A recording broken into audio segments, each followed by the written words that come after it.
Hermit.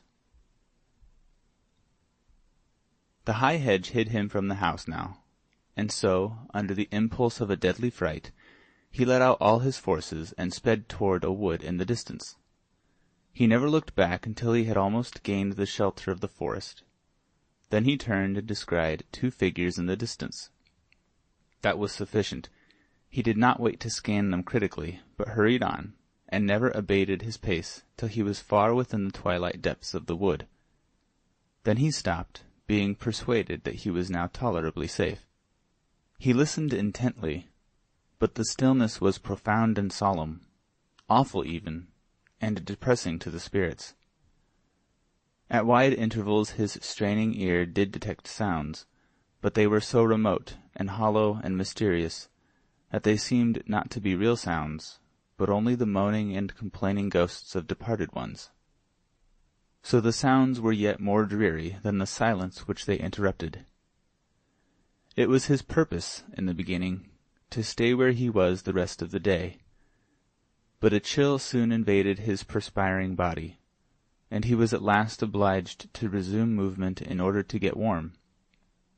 He struck straight through the forest, hoping to pierce to a road presently, but he was disappointed in this. He travelled on and on, but the farther he went, the denser the wood became, apparently. The gloom began to thicken by and by, and the king realized that the night was coming on. It made him shudder to think of spending it in such an uncanny place, so he tried to hurry faster, but he only made the less speed, for he could not now see well enough to choose his steps judiciously. Consequently, he kept tripping over roots and tangling himself in vines and briars. And how glad he was when at last he caught the glimmer of a light. He approached it warily, stopping often to look about him and listen. It came from an unglazed window opening in a shabby little hut. He heard a voice now, and felt a disposition to run and hide, but he changed his mind at once, for this voice was praying, evidently. He glided to the one window of the hut, raised himself on tiptoe, and stole a glance within. The room was small. Its floor was the natural earth, beaten by hard use. In a corner was a bed of rushes and a ragged blanket or 2. Near it was a pail, a cup, a basin, and 2 or 3 pots and pans. There was a short bench and a 3-legged stool. On the hearth the remains of a faggot fire were smoldering. Before a shrine, which was lighted by a single candle, knelt an aged man, and on an old wooden box at his side lay an open book and a human skull. The man was of large, bony frame. His hair and whiskers were very long and snowy white. He was clothed in a robe of sheepskins, which reached from his neck to his heels. "A holy hermit," the king said to himself. "Now am I indeed fortunate." The hermit rose from his knees. The king knocked. A deep voice responded, "Enter, but leave sin behind, for the ground whereon thou shalt stand is holy." The king entered and paused. The hermit turned a pair of gleaming, unrestful eyes upon him and said, "Who art thou?" "I am the king," came the answer, with placid simplicity. "Welcome, king," cried the hermit, with enthusiasm.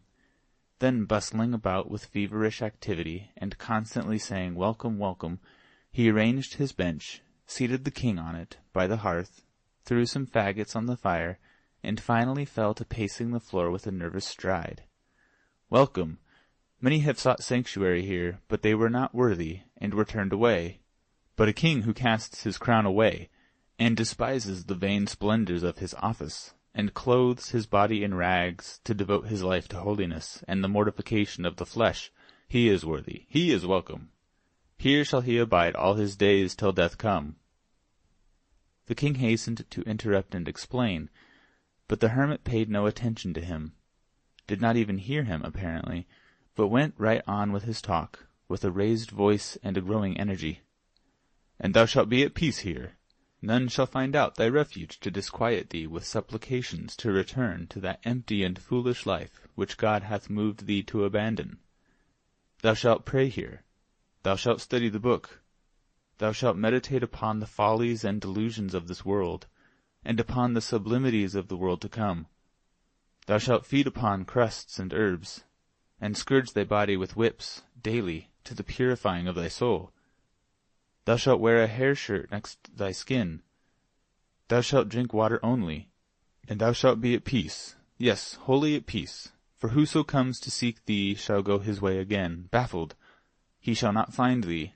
He shall not molest thee. The old man, still pacing back and forth, ceased to speak aloud, and began to mutter.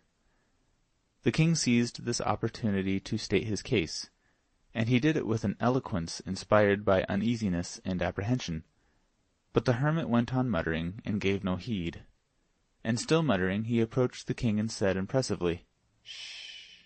I will tell you a secret." He bent down to impart it, but checked himself, and assumed a listening attitude. After a moment or two he went on tiptoe to the window opening, put his head out, and peered around in the gloaming. Then came tiptoeing back again, put his face close down to the king's, and whispered, "I am an archangel." The king started violently, and said to himself, "Would God I were with the outlaws again, for lo, now I am the prisoner of a madman." His apprehensions were heightened, and they showed plainly in his face. In a low, excited voice the hermit continued, "I see you feel my atmosphere. There's awe in your face. None may be in this atmosphere and not be thus affected, for it is the very atmosphere of heaven. I go thither and return, in the twinkling of an eye. I was made an archangel on this very spot, it is 5 years ago, by angels sent from heaven to confer that awful dignity. Their presence filled this place with an intolerable brightness, and they knelt to me, king, yes, they knelt to me, for I was greater than they. I have walked in the courts of heaven, and held speech with the patriarchs. Touch my hand. Be not afraid, touch it. There. Now thou hast touched a hand which has been clasped by Abraham and Isaac and Jacob, for I have walked in the golden courts. I have seen the deity face to face." He paused, to give this speech effect.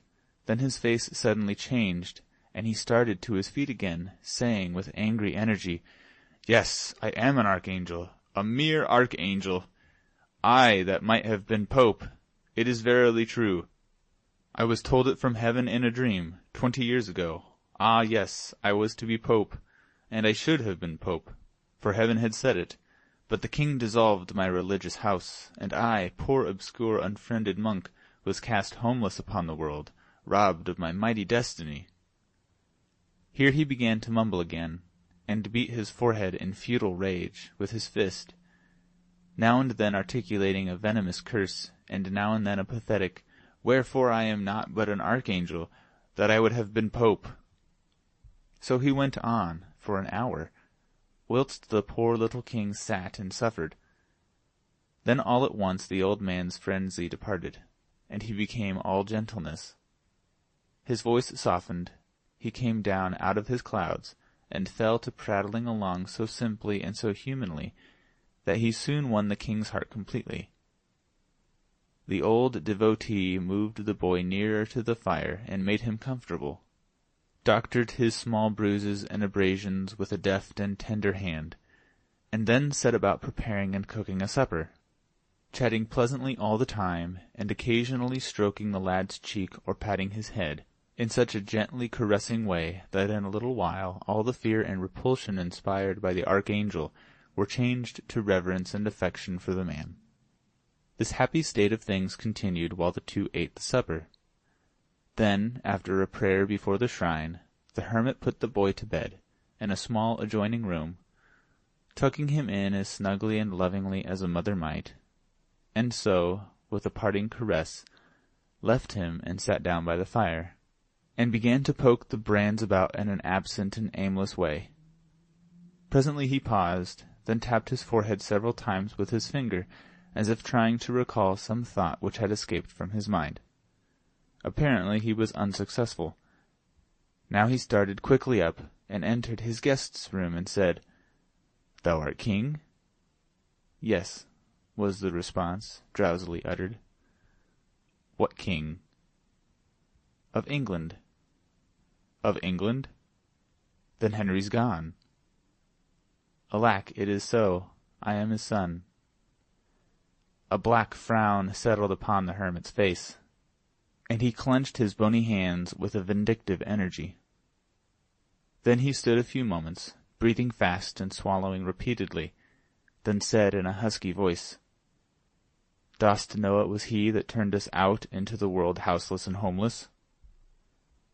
There was no response.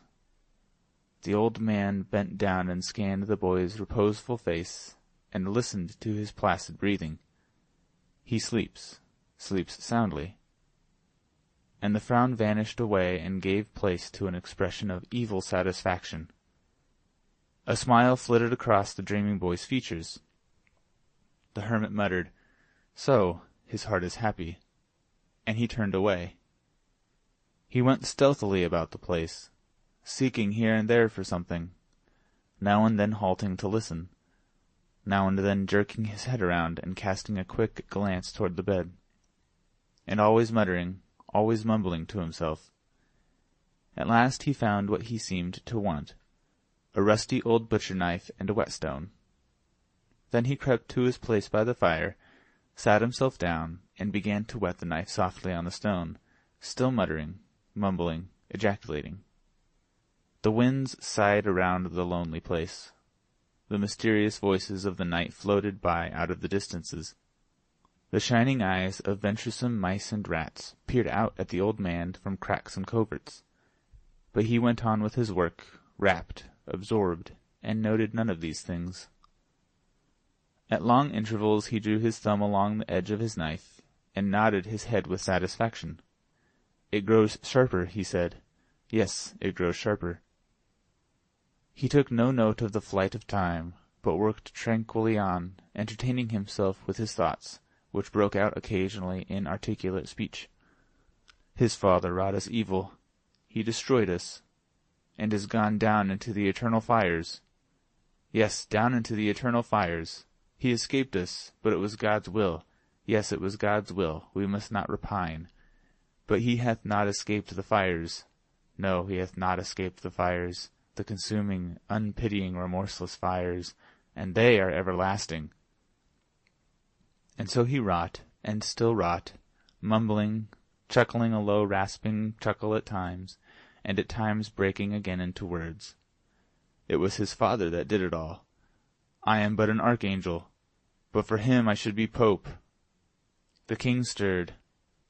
The hermit sprang noiselessly to the bedside, and went down upon his knees, bending over the prostrate form with his knife uplifted. The boy stirred again. His eyes came open for an instant, but there was no speculation in them. They saw nothing. The next moment his tranquil breathing showed that his sleep was sound once more. The hermit watched and listened for a time, keeping his position and scarcely breathing. Then he slowly lowered his arms, and presently crept away, saying, "It is long past midnight. It is not best that he should cry out, lest by accident someone be passing." He glided about his hovel, gathering a rag here, a thong there, and another one yonder. Then he returned, and by careful and gentle handling he managed to tie the king's ankles together without waking him. Next he essayed to tie the wrists. He made several attempts to cross them, but the boy always drew one hand or the other away, just as the cord was ready to be applied. But at last, when the archangel was almost ready to despair, the boy crossed his hands himself, and the next moment they were bound. Now a bandage was passed under the sleeper's chin, and brought up over his head and tied fast. And so softly, so gradually, and so deftly were the knots drawn together and compacted, that the boy slept peacefully through it all without stirring. End of chapter 20.